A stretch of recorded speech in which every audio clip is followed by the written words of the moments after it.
Imagine waking up to find more than 7 million people preparing to march in coordinated demonstrations across the United States and around the world, all on the same day.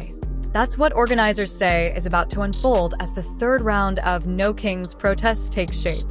Millions are expected to gather on Saturday at more than 3,200 planned events spanning all 50 states and multiple continents.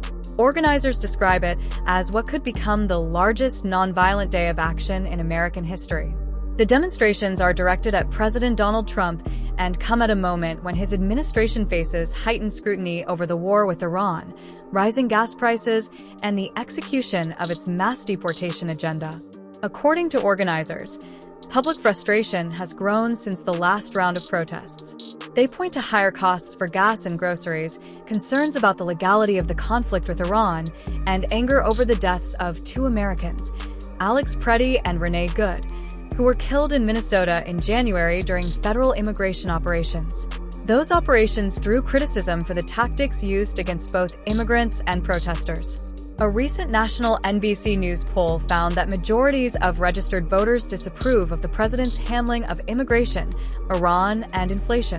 Organizers say this broad dissatisfaction is reflected in the geographic spread of Saturday's events.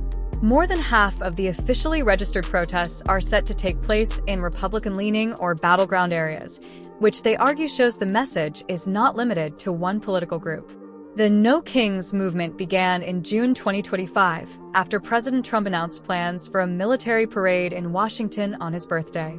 At the time, he warned that protesters would be met with very heavy force. Since then, organizers have emphasized nonviolence as a core principle of the movement. They say they expect Saturday's demonstrations to remain peaceful, even with federal agents deployed across the country. Groups involved in organizing include Indivisible, Public Citizen, Move On, the ACLU, and the National Action Network.